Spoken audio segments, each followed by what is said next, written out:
Thanks. Do whatever you like. So are you Bob? Yes, I'm Bob Jensen. I'm the blacksmith here at Ardenwood. Been here for 5 years now, and I love this job. You know, you're one of the few, we've watched Blacksmith, you're one of the few that actually talks through the whole process. That's not their strong suit. I mean, you stand there and they'll let you watch them, but you don't know what they're doing. That's what I get the cues, from watching. I used to have to present in front of people all the time, and you get cues from the audience whether or not they're following what you're doing. So that's what I do is look and see, like, are you getting it? And if not, I switch tactics. And then you also have to evaluate your audience, because if just him and his daughter came in, it would be like, look at the fish, look at the turtle. Oh, yeah, that's true. And here's a twist, but you guys are a little more sophisticated, so. Yeah, a little bit. Real quick, give me 20 more seconds and then we'll let you talk to the next people. Just anything you want to say about Ardenwood and just blacksmithing? Well, thank you. Ardenwood's a great place to work. I highly recommend it for a retired person such as myself. I was in biotech biofarm, now I am a blacksmith. So I come to work with a hammer instead of having to look at databases and spreadsheets and doing quality assurance and flying across the country. I just come in here and it's green and peaceful. My usual days, it's like hardly anybody here. A couple school groups come through, get to talk to some other interested folks, and then we're all happy. Show us a couple of tools, your blower, and then we'll again. So here's the blower. The blower basically sucks air in through here. There's a hole. There's fan blades in here. As you crank this, it moves the blades, sucks the air in, pushes it down that pipe into the fire pot, and that brings the fire up. And again, we're burning charcoal. We get the charcoal for free from the East Bay Regional Parks. All the trees that have fallen down during drought and climate change are being converted to charcoal. That charcoal comes to the farm. They're going to use it as a soil amendment. Once they charge it with microorganisms, it's going to become biochar, and it's going to go into the farm fields. But there's piles of charcoal all over the place here, and it gets me off coal. Coal is 300 million years old. We can never make it again. It's full of slag and impurities. When you light it up, it turns green. The smoke turns green because of the sulfur and all that stuff. It's just it's not good. But the charcoal, they call it a short-acting CO2 emitter because you can put the CO2 out from this fire, goes into the tree, you can go take a limb off the tree, convert it to charcoal, use it again. So it's a very cyclic process as opposed to coal. There is no cycle for coal. Again, it was made way back when. So. Yep, and again, that anvil there is 200 years old. So you got like 3 anvils in here? These 3. There's one there. Oh, I missed that guy. Well, that's a new one. Jeez, it's pink. That's what I use that to show people that you can get anvils today. That's available at Harbor Freight. We've been testing them at the California Blacksmith Association, and it's getting really good marks. It's about $120 with a coupon, and it's about 65 pounds, so you can move it around. But so blacksmithing today doesn't have to look like this. This is 1890 to 1930. So today you can get a propane forge that is only about this big. You have to do some fussing to make it, put it together. But once it's done, you can attach it to your propane tank for your barbecue, and you're in business. So you get a little anvil, you get your heat source, find a pair of tongs, and away you go. Blacksmithing is staying in step with the 21st century. So. And again, the California Blacksmith Association, all our education folks now are women. So they've come up through the ranks, they've made their gains, and now they're doing all the educational things, and they're great, just absolutely great. And it's changed from a fix and repair shop here 100 years ago to art metal work now that you do kitchen stuff, fences, gates, sculptures, and all that kind of stuff. So where did you learn how to be a blacksmith?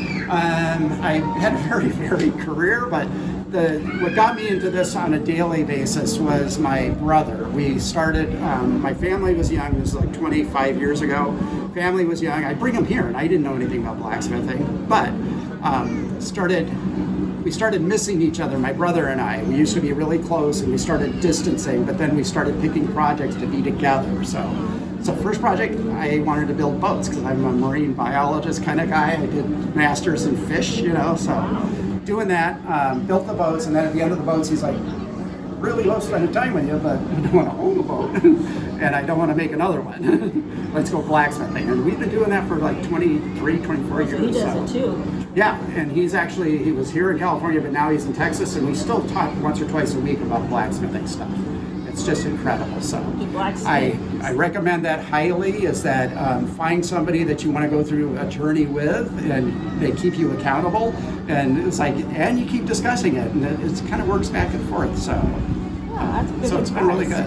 Do blacksmiths have like national conventions and stuff? We just had our spring conference in Placerville about a month ago. Yeah, and next year it's going to be at the Amador County Fairgrounds, which isn't too far from where Placerville is. So last year was down in Vista, which is just south of Oceanside. So they have a big antique steam and gas museum down there. So we all met there and did the thing. There's a ton. I think we've got upwards of 750 members up and down California. So, and we have levels of blacksmiths you can join, and then you can level and get, you make a gate latch and you make something else and you make something else. So you get leveled up. So that's your skill set improved. Skill set, yep. You get promoted. Yep. So are you like a journeyman or a master? No. I just did up to level 1 because a lot of that stuff, the next level they have is they want you to make a grill, they call it. And the grill has all these elements in it. And it used to be back, again, the 1700s, 1600s, that's what you would do as a blacksmith. You would make your grill, and that was your resume. You would take that from place to place to place. Yeah, look what I can do, yeah. But now it's like, I'm kind of too busy to do that, and I can't see where I really ever want a grill. So I just make tons of other stuff. You're happy where you are. Yeah, and I've done level 1, so I'm happy with that. But that was a practical project. Gate latch. I needed gate latches for this place. I've got one over there on that. Holy cow, they know where to go and they need a gate latch, huh? Yeah, so I've already done a bunch of them, and now I get to, every once in a while I get to work on, like last year I made handrails for the train. So look at that. I worked with a guy that was rescuing one of the buggies out here, so all the wood was rotted away and he was trying to get new irons established, so I worked and made that for him. I make path lighting for our events on like around Halloween when it's getting darker. We want to have lights out here, so I make these here.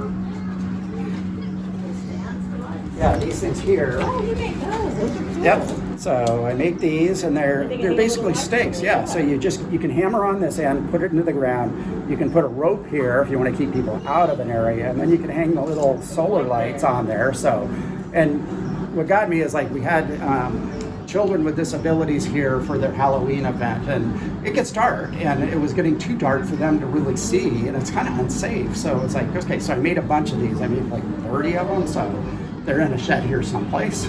So you just truck them out every Halloween. Yeah, so now they bring them out in preparation for that event, and we can do that. So it's kind of cool just to be able to make your own stuff. So You're like golden for these people, aren't you? Wow. Well, I like it. I think they like it too, because they can. All the free stuff, free stuff that they're getting, yeah. And it's period, specific and everything. You guys can all do blacksmithing, all of you. Well, his dad did blacksmithing. Excellent. Yeah. So we got kind of a special place in our heart for blacksmithing. Did you? Well, that means Grandpa's anvil, right? So where's Grandpa's anvil? Well, it's one of his brothers took up blacksmithing too, so he got the whole lot. But no, we want to do the crucible. Yeah, do the crucible. Do a little taste of it. We were there once. We did a glass thing. Yep. Yeah, they had a Girl Scout event there. Yeah. It's a good place. I have a friend, Celeste Flora. She does clay and steel. That's her website. There's a little picture over there on that one with a little flame on it. She's no bigger than you guys. And she does these big things. I helped her install a handrail once, and it's like she drives up, in a little truck and this huge gate, and she gets out and she's walking around, and it's like, so she gets it done. Yeah, she gets it done. And she was an instructor at the So, no, she's got her own business up in Richmond. So she's got a QR code. She'll teach you blacksmithing there. So she does classes and all that kind of stuff. And she talks about it being project-based. So you pick a project and then she mentors you through it as you're working on it. So, and she also does like if you're sensitive to the male influence, she will just do women-only kind of thing. So, because I know guys that are just jerks when you get around them around a fire, it's like they get in your way, they're kind of, and I'm just like... Oh, I thought about the instructors. Oh, Instructors seem pretty cool. the instructors are really, really Okay. cool. No, it's Oh, the other students, yeah. it's the others. Yeah. The others. Something to So. prove, I guess. Well, great. But I can show you what I made for my son. It was my most proudest thing. And I did make the big fish up there. That's the California Blacksmith fish. So you just had a sheet and you kind of pounded it? Yeah, I took a picture of the I'll show you the fish. Oh, you said that was a what again? A California Blacksmith fish. black? Oh. And It's easy to remember. He got me. that was the picture I got of the California Okay. Blacksmith when I was scuba diving. So I took that, blew it up, and tried to get it all flame colored. So there's still blue in there, but no paint on that thing. So, and then for my son, What kind of metal do you make that out of? just regular sheet steel. So, and then I made this chalice for him. He's a minister in Michigan. Oh, that's beautiful. So those were the 2 gold rings that I had to get the brass onto, where I learned a lot about getting the brass. So, Yeah, you perfected it. But the bottom part there, that's the top of a scuba tank. When I was a research scuba diver off at Catalina kidding. Island, the tank got old. It's a steel tank. I cut it, and he identifies as Gryffindor, so I had to color it to magenta. That's all flame colored too, no paint.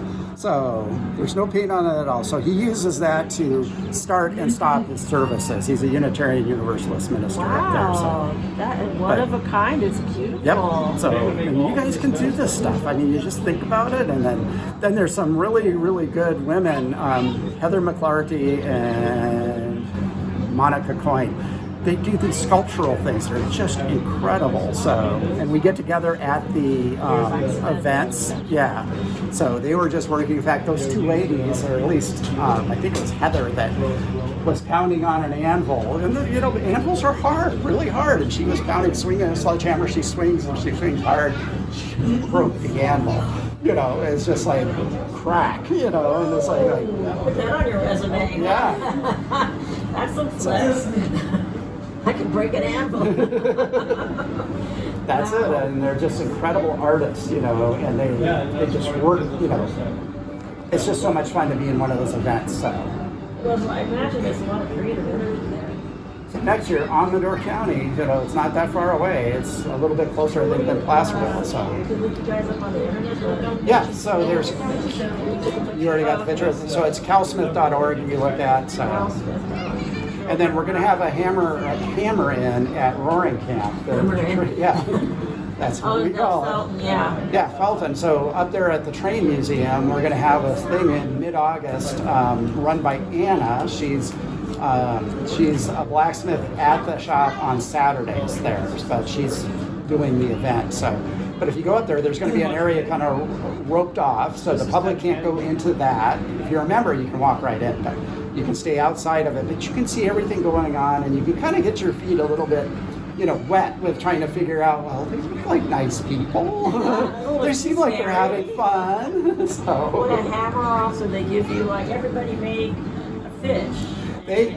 some of the at the spring conferences, they usually have some challenges and stuff like that. Sometimes they'll hand you a piece of steel and say, whoever makes it the longest by tapering it, wins, or the one that does it the longest for the shortest number of hits, and things like that. So they do all that kind of stuff. But you get to see fun stuff. I got to see a farrier making these things, which are little lizards. Lizard. So, that's and cute. this is a horseshoe. So farrier's a horse, person, yeah. and so she was putting this together. I didn't like how the horseshoe nails did, so I used a different nail for the feet, but it's a little lizard. Oh, so you made that? I made that one. Okay, so but you got the inspiration. yeah, we all use everybody's okay. ideas. So then I make these So little the whole thing is a horseshoe. these twisted snails. So these are my little And I've never seen anybody else make those, but I made them out of necessity because I was twisting 2-foot bars of the steel. And then when you get done with that, what do you do with it? You either cut it up, Long bar. you either cut it up and make it into the S-hooks, or you figure out something to do with it. So I figured out, well, I'll just twist it into a snail. So. That's really cool. Looks like you got a snake up there too. Yep, snakes. And these are the ones, I make a lot of these. These are Are they the the, hooks, the leaf hook? And yep, so this is how I finish them at the demo, and then I take them home and drill a hole and clean them up, because to punch a hole in this material that thin, it makes them ugly. So, but I do get the brass and everything else on them out of the fire. So this one I made yesterday here, so. yeah, you get a So nice kind of from my hook. dad, we got a branding iron, and we got, the best thing we got was the, Forks for s'mores. Yeah. Branding iron. I don't remember the branding iron, but yeah, we he got made a little fork thing that you can jab in like a hot dog cooker. Yeah, something like that, only smaller. Maybe I'm like stainless steel. Not as sharp. And Yeah. he split It the looks like tripe. top in half. That's exactly what the kids And then made it like that. Yeah, so it doubles. So, but yeah, I mean, it's just fun to make. Beautiful. Oh, see, that's back. And I'm working on these guys. I like to do some scrap metal stuff. That's a bicycle chain. Yep. And I like it because it wiggles. Then I braised on some rattlesnake things. Is that a spoon? Yep, it's a spoon blank on the back.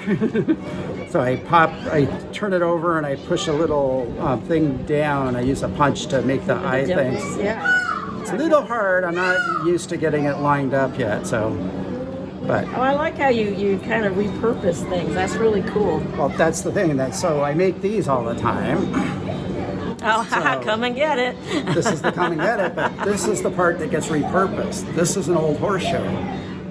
So I get them from a farrier friend. She brings me them. They look like this when I get them, all full of junk still, So, sometimes yeah, full of the nails. horse has worn them out. It's Yep. time for their new life. And so I just take them, I can cut them in half, throw them in the fire, make them soft, and then I can change its shape into this, and then they work really well for this. And I like it because it's kind of farmy anyway, but. A flat, right? Yeah, well, you'll have to tell me. Oh, good one. You had me buffaloed. But I did have a guy from an orchestra come here, and he tested every one of my triangles. He'd bang it, he'd quiet it, bang it, quiet it. And he went through everything, and then he decided on one. So he picked that. That's how I learned how to quiet an anvil, which was, not an anvil, a triangle. So he would take it, and he would hold it like this, hit it, and then go like that. Oh, okay. So that's what he was doing, to see if he could get the right tone and all that kind of stuff. Oh, he liked, right. But then I teach that to the kids here, I trick somebody, I pick out like the mom or the dad, and I'm like, who do you want to be tricked? And they say this one, and I said, okay. So I hold it, instead of holding it like this, I hold it like that, and nobody usually notices. Then when you do this, it doesn't sound as nice. So then I have the mom shaking it, and the battery's What's dead. wrong with it? Yeah. What did I do wrong? And then she does it again, and it magically works. And it's like the battery. But those kids are smart. They're watching. they pick up on They, I love getting caught by them. So, They call you out. which is perfect. So, Oh, great. Wow, this is so exciting. Yeah, but thanks for all your beautiful bottle opener and everything. Yep. Yeah, I'm starting to feel bad because, I guess there's somebody else here who chased them all away. oh no. No, I like the focused groups because a lot of times they're kind of shopping. It's like they're changing the channel on YouTube. It's like they come in, they look, and they're gone. And sometimes I start and I do something, or start to do something that takes like 15 minutes, and you can't count on anybody being there at the end. A lot of times. So. Show attention. Yep. But like I said at the beginning, you're like one of the few, I can't even actually remember any others that blacksmiths that we've seen that actually talk to you through the whole thing. Process, yeah. So, but then I get paid back for that. Yesterday, I had a little girl come in with her mom. Mom carries her in, and she got a little folded up piece of paper, and she gives it to me, and I unfold it, and it's a picture of me, drawn by a 3-year-old with the fire and the little face, and then on the back, she's got her name Audrey written, but it's like big letter, small letter, it's like all over the page, and it's just like, that's the stuff I'm here for. So. That and the bats. Bats. Yeah, there's bats. They're right above you. Oh, bats. They're the Mexican free-tailed bats, and they might be coming out if it gets warm enough. They're right at the top in those little holes up there. So they go up there and, Oh, I see a little bat house, huh? well, they live in there until it gets too warm during the day. And today may or may not, they may not come out. So, but usually there's like 6 or 7 of them just hanging out there. So, Oh, cool. so and they just got back about a month ago. So they are migratory bats. They go down to Mexico and they do their thing down there, and then they come back. Back So, here. yep. Yeah, you heard them? That little. Oh, yeah. That's them chatting. Yeah, they say, hey, stop talking about it. Yeah. Privacy, please, privacy. Yeah, you- We're not in your bedroom. You're telling us, right?